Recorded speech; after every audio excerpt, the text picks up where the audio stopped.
Welcome to this presentation of the Business Management Series, a hard look at the hard skills needed to succeed.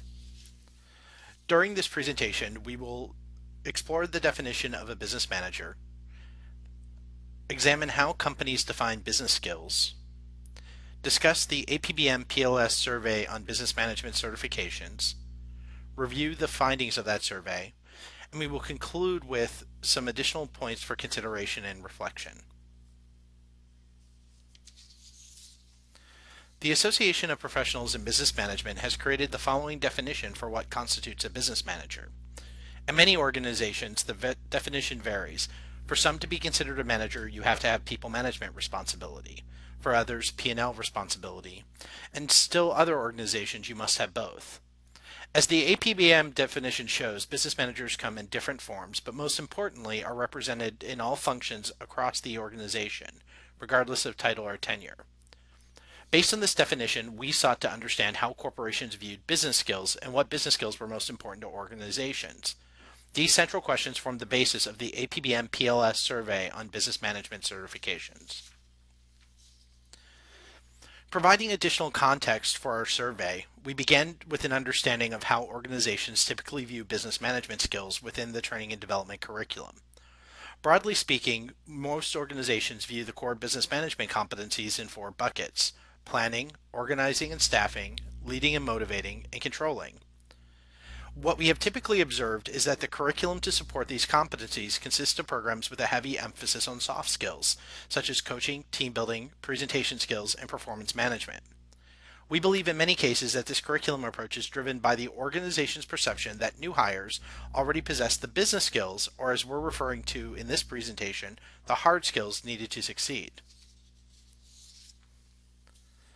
Based on both the APBM's definition of a business manager and our understanding of the prototypical corporate curriculum for business skills, Pearson Learning Solutions and the Association for Professionals in Business Management conducted a market survey this summer. The goal of the survey was to get a better understanding of 1. What would motivate managers to participate in a business skills training program? 2. What are the skills that are most critical to organizations, and conversely, which are the skills that are most lacking? And 3. What is the perceived appetite for investing in business skills or hard skills training? Our target audience of 250 professionals represented a cross-section of organizational titles. As you can see, our respondents came from a wide range of organizational titles, from CEO to other non-management titles, with a majority of respondents in the director and VP categories. Additionally, respondents came from HR, learning and development, recruiting, and line of business functions.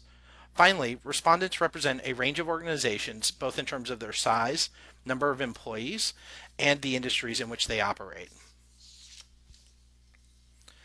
In order to understand what would motivate an individual to participate in business skills training programs, we found the majority of our respondents indicated that they would have a desire to broaden or deepen their understanding of business management.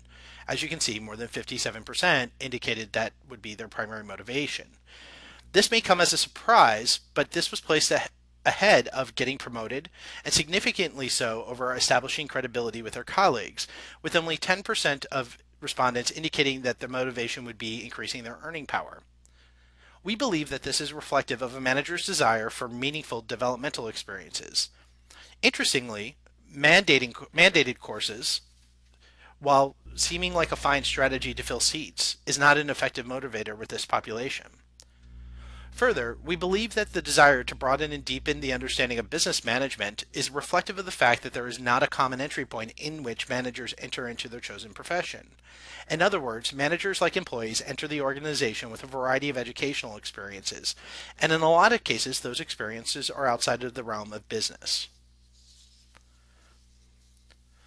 Our survey further indicated that managers have a pretty strong understanding of what they are looking for from a prospective recruit.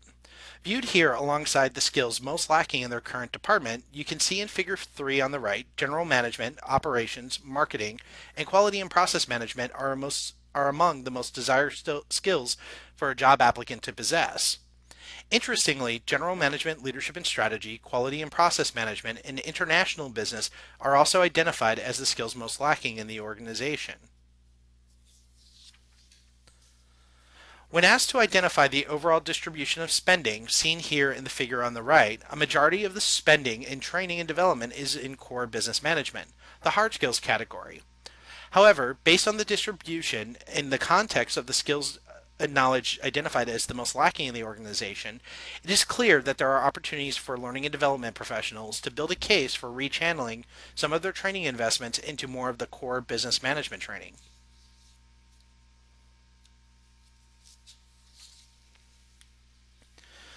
When asked how likely their organizations were to require business skills to support employee career pathing, at least 83%, the response was unquestionably likely.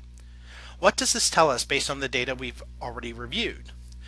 While organizations may not have a clear perspective on what comprises the breadth of what everybody is calling hard skills, they are viewing an investment in those core business skills as crucial to the advancement of their employees.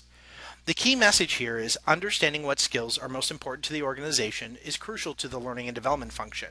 This will enable them to provide meaningful learning opportunities that are aligned to the needs of the organization and offers real, tangible, and measurable impacts for the business. Here we see a majority of respondents indicating a lack of qualified candidates for management opportunities due to a lack of cross-functional knowledge. Another key point here, particularly for employees, is that organizations and managers are increasingly valuing cross-functional knowledge among staff, and the ability to create qualified candidates in the organization, in other words, creating opportunities for the organization to look internally for talent, should be a crucial component of the organization's succession planning, talent management plans, and learning and development planning.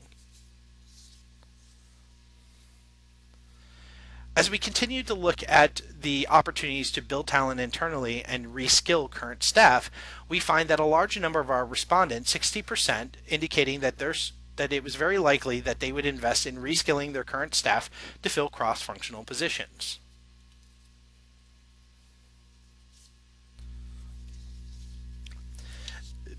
Building even further on the theme of reskilling in the movement to upgrade talent internally, almost 3/4 of respondents felt that there would be an increased need to train business specialists to operate as generalists.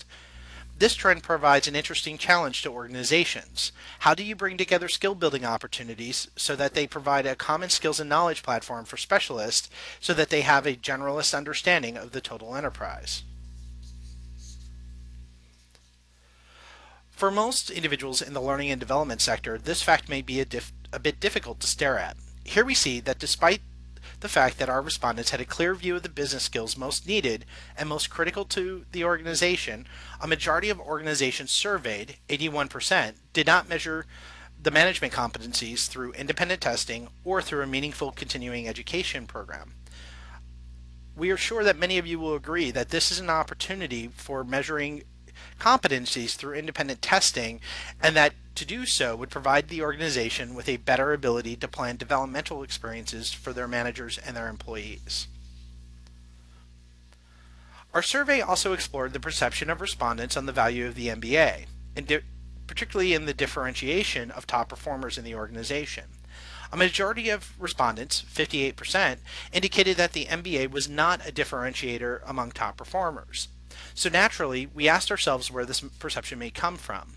We believe that as a result of the variety of MBA programs, traditional MBA programs, executive MBA programs, weekend, specialty MBA programs with a focus area such as an MBA in supply chain, as well as the range and reputation of the institutions granting MBA degrees, Harvard, Wharton, Duke, the University of Phoenix, that is very hard for an organization to really quantify the value of the MBA into the organization. Moving on from understanding the skills and knowledge most needed in the organization, we sought to determine how organizations valued business management skills in context of the financial investment. When asked how much they would spend for an online business management skills curriculum that provided between 60 to 120 hours of education, the average response was $3,100 per employee. When asked the same question with a curriculum that offers certification, that is, a valid certification supported by testing, the average response increased to $4,500 per employee. Clearly, the lesson here is that organizations value the knowledge testing that certifications provide. While understanding the financial value organizations place on a business skills program, we sought to learn the specific criteria that organizations thought most important when comparing and evaluating business skills programs. We found that the leading criteria included quality and depth of content, recognized value within the industry, and yes, cost came in third. While in the top three criteria, we believe that cost is rarely the leading criteria in selecting a business management skills program.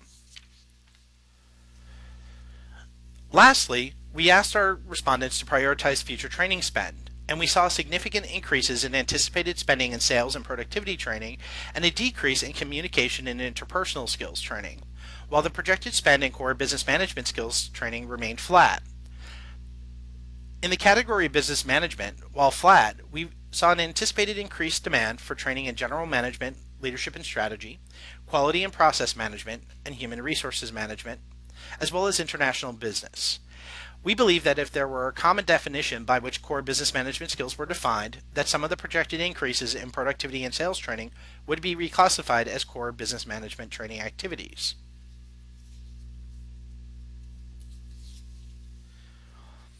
Based on the results of the survey, we believe that organizations need to define their business management skills curriculum to include the activities they have traditionally included, but integrated with key management knowledge areas, the core business skills that represent the cross-functional operations found in every organization.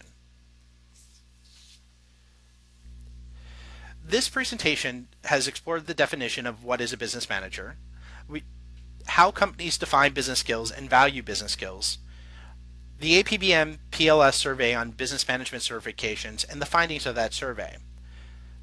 As you reflect on this presentation, we've presented these three questions for additional consideration and reflection. We encourage you to consider what we have presented today in context of these three questions. The APBM and Pearson Learning Solutions thank you for taking the time to review this presentation. Should you have any questions about the survey findings, the survey on business management certifications, or any of the products and services from Pearson Learning Solutions and the Association of Professionals in Business Management, please feel free to email Sean Stowers at pearson.com.